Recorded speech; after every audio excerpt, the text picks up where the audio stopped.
On today's show, a bonus Friday afternoon episode talking all things trade buzz with the latest from Jake Fischer of Yahoo Sports on the Atlanta Hawks, and we'll have all of that coming up. You are Locked On Hawks, your daily Atlanta Hawks podcast, part of the Locked On Podcast Network. Your team every day.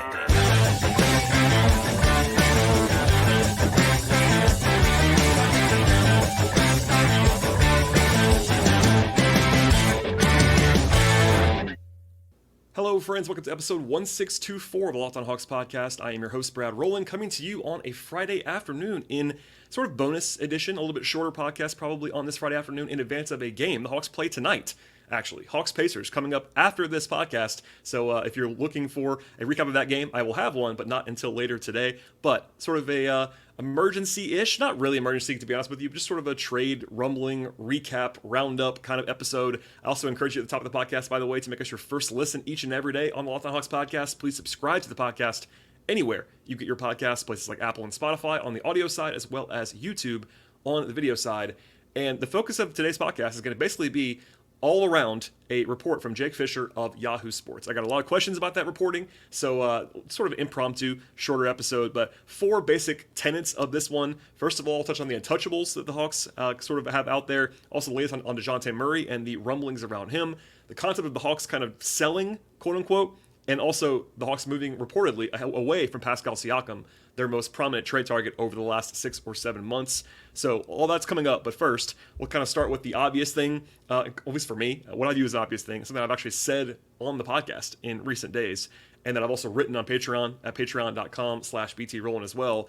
But Jake writes, quote, "Of late, Atlanta has informed numerous teams that the only untouchable players on the Hawks roster are Trae Young and rising third-year forward Jalen Johnson," end quote. So, again, I've said this before. This is not like actually breaking news, but maybe nationally it was surprising. Maybe people have not paid attention closely. And I got a lot of questions about this, so I want to touch on it a little bit here. So no surprise at all. The Hawks being 14-19 is important to kind of note.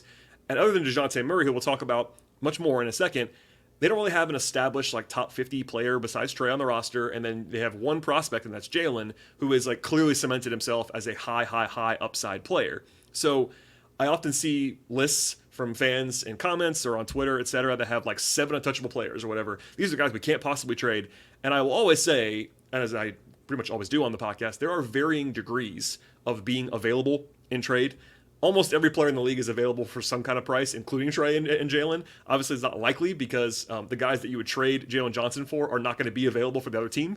But Trae is a superstar. You don't trade those guys for no reason. Jalen Johnson, again, star potential on a rookie contract, etc. But they're the only ones who are untouchable. And beyond that, like, yes, you'd rather have a Kongwu as far as like a higher upside, higher value young player on a good contract than someone like DeAndre Hunter. Obviously, a Kongwu has more trade value than DeAndre Hunter does. The Hawks still like Kobe Buffkin, for instance, who they just drafted. This same regime drafted him. They like him a lot in the future. They're not going to just give away good players. They're not going to trade Bogey for nothing. They're not going to trade Capella for, whatever they can get at this point in time. But there are only 2 guys. Again, this is in the reporting from Jake, and I've said this before. There are 2 guys where I'd be flat out stunned if they traded them right now in the next 24 hours, and that is Trae Young and Jalen Johnson. So that's an easy one, but I always want to address that at the top. Yes, he wrote that. Yes, I agree with it, and that's kind of what's been out there from the Hawks. They are not going to trade Jalen unless it's some crazy thing where like a top 5 player is available, and Trae is kind of goes about saying. People kind of always ask about Trae too. My stance, by the way, if you missed it before, it's still the same. I've never heard of the Hawks considering seriously trading Trae Young. And I think they will not do that, at least unless, look, this could always change. But unless Trae asks for a trade, I think he's going to be in Atlanta. So there you go. Moving on to the latest with Dejounte Murray. Clearly, there have been reports that I've discussed on this podcast already as well from different sources, Ian Begley, Mike Scotto, Shams, about the Knicks and the Lakers as potential suitors for Dejounte, among other teams. I've talked about Dejounte being pretty clearly available in trades already on this show, and the rumblings there have always kind of been the last couple of weeks anyway, that the Hawks are at the very least, I should say, going to take calls on Dejounte Murray. But Jake has even more here. So probably the most attentive thing that got the most attention from Jake was the following. Quote, "The premier point guard on the market before the deadline in February may be Atlanta's Dejounte Murray, a former All-Star whom the Hawks have made widely available." End quote. I think the word widely was not a coincidence. That's all I'll say about that. There is growing buzz that the Hawks are perhaps more motivated to trade Dejounte right now. I don't know at this point whether they're at the point of whether they're actually like on the phone actively trying to shop him to other teams, or they're just like taking calls, and everybody kind of knows the deal here with him being available. But there is more and more smoke to the fire, is the way that I would frame that right now. I got a question from JDK on Twitter, actually a good question, about the optics of trading a player that the Hawks, of course, just extended less than 6 months ago. And again, it's a very good question, and sometimes it points to something a lot of people, including me sometimes, honestly, forget. And there's always personal dynamics in play behind the scenes in the NBA. These are human beings. In a vacuum, the question makes total sense, because signing a guy to a 4-year extension at big money and then trading him 6 months later wouldn't always go over well. I'll be the first to say that. In this case, I think the way that I will put it on the podcast is that I don't think this is going to be a situation where the Hawks trade Dejounte Murray where he desperately wants to stay in Atlanta. I don't think that we're at the point of a trade request or anything like that from Dejounte, but I personally do not think, from what I have heard, and look, I'm not Woj or Shams or even Jake, but I don't think that the rumors on Murray are going to get this prominent without some level of help from the player side and the agent side. Even if I tend to roll my eyes about the social media stuff, that does kind of get thrown into the equation here with Dejounte scrubbing in social media of all Hawks references. There's like just kind of little buzz and little murmurs behind the scenes that he may not be the happiest right now. Again, that can be insightful. It's a good question. I'm not reporting that the Hawks have to trade him or that he has to, he's demanding to be traded. All that stuff can be overblown. But what I will again say is that I believe that the rumors have gotten to a point now where it's kind of both sides maybe want some level of, I'm not saying urgency, but both sides are at least intrigued by the idea of a separation at this point. So a good question from JDK on Twitter, and I don't think it's going to be a huge factor if they move him. And by the way, DeJounte's rep by Clutch Sports and Rich Paul, which I think, Rich gets a lot of criticism, but I think one thing that they do very well at Clutch is represent their client very well. They're good at getting their clients what the clients want. So if DeJounte wanted to be traded, I think that he would certainly help to push that out. I don't know if that's the case at this point in time, but certainly that is worth noting the entire situation. Jake also wrote about the Knicks situation with regard to Dejounte a little bit more in his piece at Yahoo. By the way, you should read the entire piece from Jake. There's lots of non-Hawk stuff that could be informative around the situation around the Hawks, not always like directly, but sort of league dynamics. Also, there was a report from Shams about Jonathan Kuminga. People kind of asking about that. It's that season. Like, we're a month away from the deadline, so all that stuff's going to be flying fast and furious, but certainly read Jake's work over at Yahoo. He wrote about DeJounte's contract being attractive in the market right now. And for the record, I would strongly agree with that. I have had conversations with people dating back to the summer, especially even in the last couple of weeks, about Dejounte. And while I haven't always loved the way Dejounte has played, he is a very, very good basketball player. He's worth a lot. And something I talked about a lot in July when the deal happened is that kind of no matter where you fall on the evaluation of Murray and his fit in Atlanta and strengths and weaknesses and defense, all that stuff, he is seen very clearly in the league as a positive on that contract. Still right now, with where the salary cap is trending, that's part of why I was surprised, why people in the league were surprised. I think maybe even the Hawks were a little bit surprised that he signed that extension, that the Hawks, I kind of viewed it as like kind of a no-brainer to offer it because, yeah, it's a lot of money for Dejounte Murray, but with where the cap is going, Dejounte locked up for 4 years and about 120 or less, depending on incentives. That's a very, very attractive contract in a trade with where the environment is. And on Dejounte's side, of course, he locks in a 9-figure payday. It's a lot of money, so I can't blame him for that. So yeah, even if you're super low on Murray, and I think some fans are, some fans aren't, it is what it is. I think Dejounte is A, really good, and B, has real trade value. Now, are the Hawks going to get all they traded for Dejounte? If they try to trade Dejounte right now, they're not going to get, I don't think, a equivalent return to what they traded for him. And that's just part of the deal. I think the Hawks overpaid in that trade. I said that at the time. I understood why they did it, but they did kind of give away the store in that trade. It was 2.5 first-round picks, if you include the Hornets protected pick, plus a unprotected swap in the deal. I paid a high price for him. But if you can still get some positive return here, it would not be the end of the world. And again, we'll have more on Dejounte, but I think just to recap all of what I just said, he is very available. That was reported by Jake. I've heard the same. The Hawks are not just going to give him away for nothing. I think it's two sides now. I think it's player side and team side, from what I have heard, that might be interested in moving on at this point in time. But they don't have to do it. There's no right now today they have to make this trade in the next month or the end of the world's going to happen. So there's some nuance there, as always, and we'll have more on that situation later on in this podcast and also later on in this month. Before we get to the rest of the show, when it comes to the Siakam stuff and also the concept of selling around the Hawks, a word from our sponsors on today's podcast. Today's show is brought to you by LinkedIn Jobs. At the start of the new year, every small business owner is asking themselves the same question. What is one more move that I can make that I'm taking my business to the next level in 2024? LinkedIn Jobs know that your success all depends on the team that surrounds yourself with, and that's why LinkedIn Jobs has created the tools to help you find the right professionals for your team. They do it faster, and they do it for free. I've used LinkedIn Jobs numerous times in my day job, and I've had great success finding the right candidates and doing it quickly as well. It's not just another job board at LinkedIn. In fact, LinkedIn has a vast network of more than a billion professionals, which makes it very easy and the best place to hire people. Hiring is easy when you have that many qualified candidates, and so easy, in fact, 86% of the small businesses that check out LinkedIn Jobs get a qualified candidate within 24 hours. Achieving goals in the new year is huge for all of us, and that includes me, and finding the right team members can be really incredibly important to accomplish all of what you're trying to accomplish this year. Small businesses can rate LinkedIn Jobs number one as well when delivering quality hires against leading competitors, and LinkedIn also knows that small businesses are wearing so many hats, and they might not have time to actually find the places and resources to hire people effectively. And thankfully, with LinkedIn, the process is intuitive, it's quick, and it's easy. Post your job for free at linkedin.com/lockedonnba. That is linkedin.com/lockedonnba to post your job for free. Terms and conditions apply. Today's show is brought to you by Hungryroot. Are you trying to eat healthy this year? I know that I am, and Hungryroot is here to help you by making meal planning easy and nutritious. With Hungryroot, you can also build habits around eating healthy that will not disappear by the month of February. They also have support for gluten-free, vegan, vegetarian, dairy-free, low-carb options, and much more. Hungryroot customers also save money on groceries because when you eat out less, you save money and save time. Hungryroot is also the easiest way to get high-quality, fresh food delivered to your door, and they have healthy groceries and simple recipes all in one place. Take a quiz at Hungryroot. They also get to know you, your goals, and how you like to eat by getting the flavors that you like, the appliances you use, and much more. And then to keep those needs and preferences top of mind and start building out your carts with delicious recipes and really all of your grocery needs for the entire week. They also recommend recipes and groceries based on all of your tastes.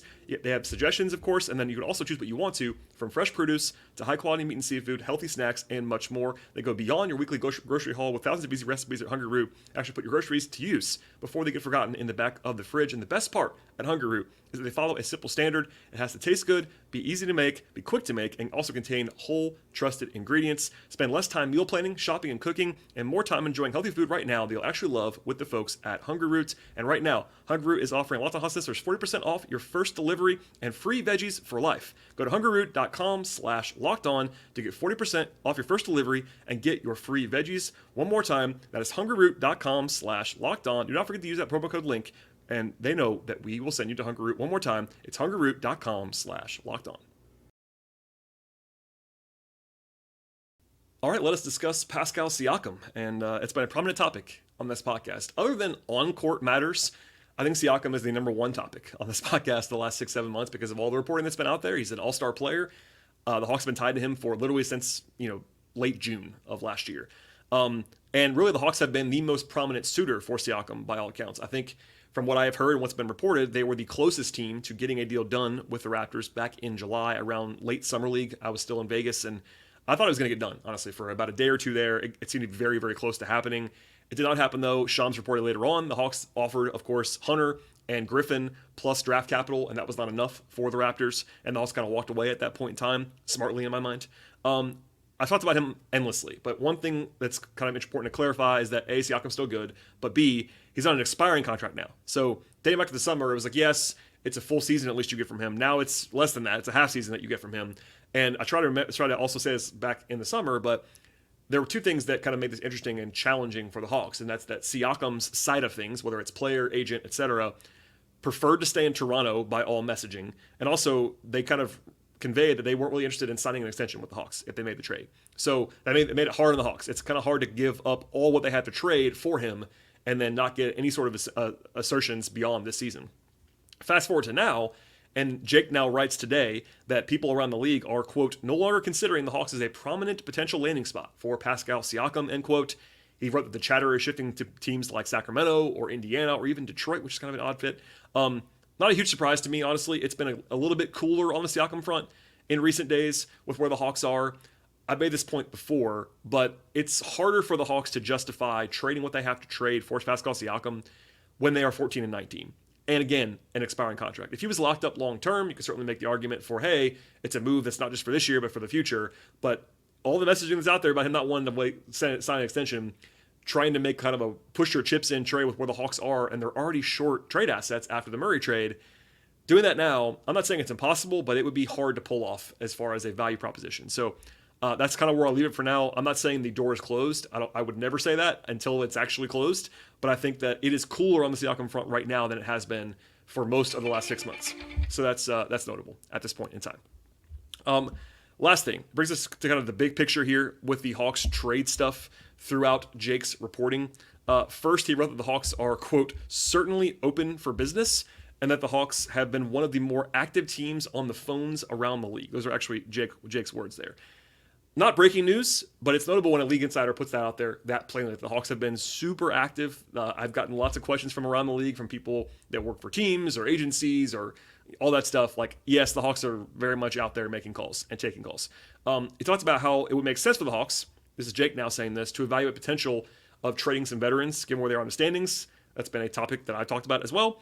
But the thing getting the most attention beyond the Dejounte stuff is that Jake wrote that, quote, a seller's path is becoming more likely, end quote, for the Hawks.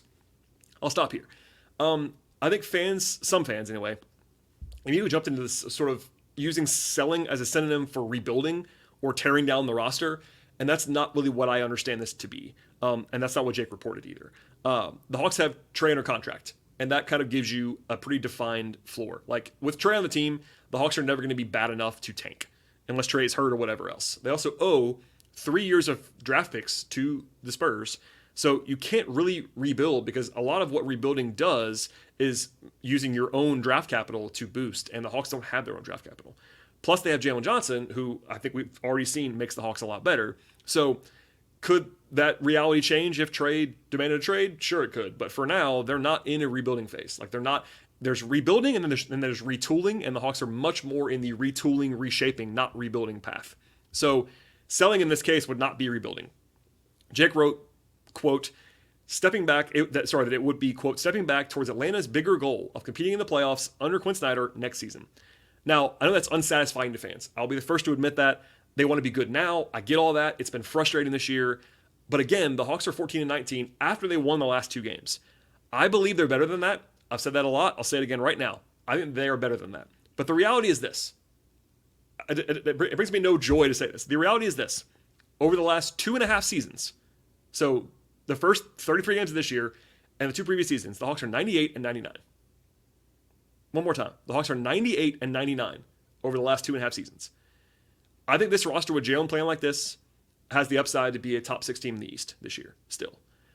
But that's not what the long-term goal is, just to be a fringe playoff team.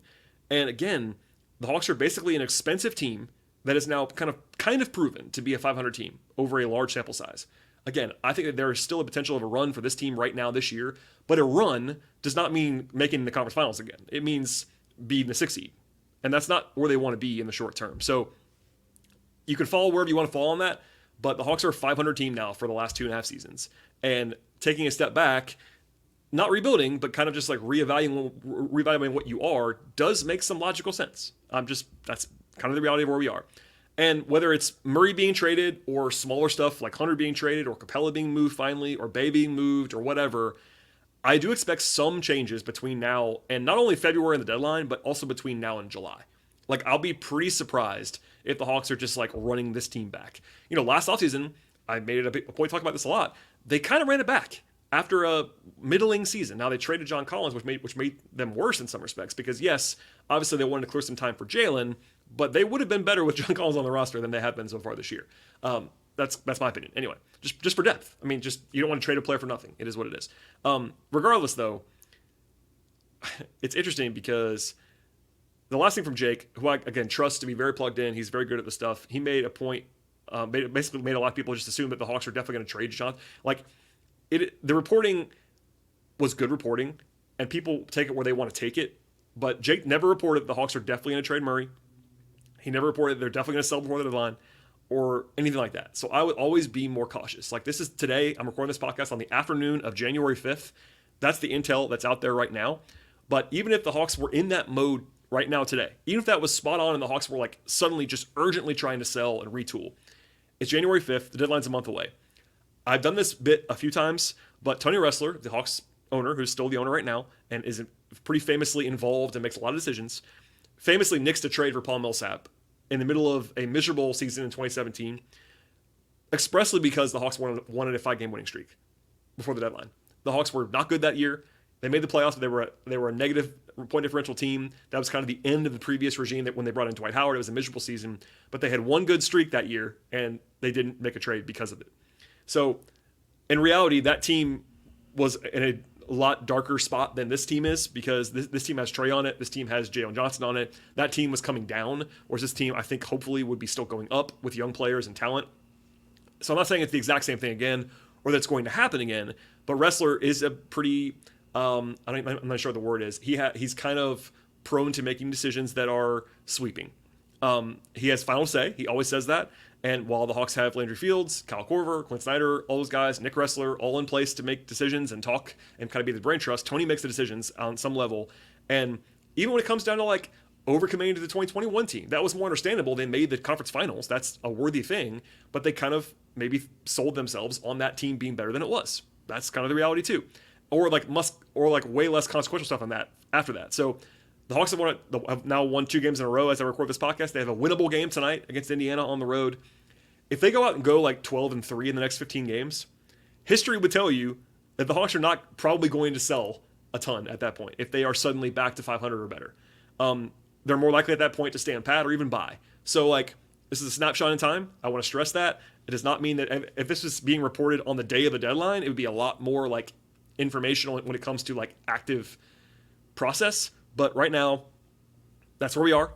We're a month away from the deadline, and we'll have more on all this. So sort of an impromptu, off-the-cuff podcast on a Friday afternoon. Hopefully everybody appreciates that little bit of bonus content, and trade stuff is what it is. I will again be back tonight talking about Hawks and Pacers. By the way, that game might have the highest over-under point total in the history of the NBA. Right now it does at like 262 or whatever it is. So points aplenty between the Hawks and the Pacers. The return of basketball on the moon from the last matchup, and we'll have much more on that game and all the trade stuff, etc. later on today. But please subscribe to the podcast anywhere you get your podcasts, places like Apple and Spotify, as well as YouTube. Follow the show on Twitter/X.